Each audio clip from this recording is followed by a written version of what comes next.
BJP के हाथों ओडिशा की सत्ता गंवाने के बाद बीजू जनता दल राज्यसभा में विपक्ष के साथ नजर आया। बीजेडी ने नीट मुद्दे पर चर्चा की मांग करते हुए प्रदर्शन किया।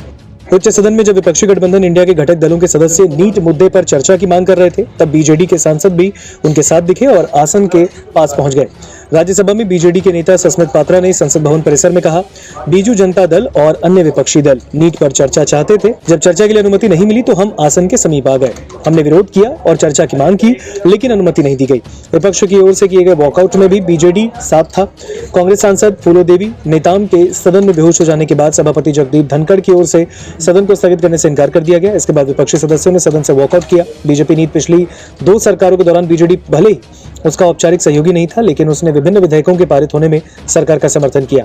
बीजेडी इस बार लोकसभा चुनाव में एक भी सीट नहीं जीत सका, लेकिन राज्यसभा में उसके 9 सदस्य हैं। बीजेपी के अध्यक्ष नवीन पटनायक ने बीते दिनों अपनी पार्टी के 9 राज्यसभा सदस्यों के साथ बैठक की। उन्होंने उनसे संसद के ऊपरी सदन के सत्र के दिनों अपनी पार्टी के 9 राज्यसभा सदस्यों के साथ बैठक की। उन्होंने उनसे संसद के ऊपरी सदन के सत्र के दौरान जीवंत और मजबूत विपक्ष की भूमिका निभाने का आह्वान किया। मीटिंग में पटनायक ने सांसदों से राज्य के हितों से संबंधित मुद्दों को उचित तरीके से उठाने को कहा।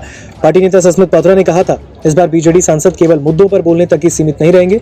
अगर केंद्र में बीजेपी के नेतृत्व वाली सरकार ओडिशा के हितों की अनदेखी करती है तो वे आंदोलन करने के लिए दृढ़ हैं। बीजेपी को समर्थन देने का कोई सवाल नहीं। बीजेडी अध्यक्ष ने हमसे कहा कि अगर राज्य सरकार ओडिशा की वास्तविक मांगों को नजरअंदाज करना जारी रखती है तो हमें एक मजबूत और जीवंत विपक्ष के रूप में काम करना चाहिए। नमस्कार, मैं हूं मानक गुप्ता।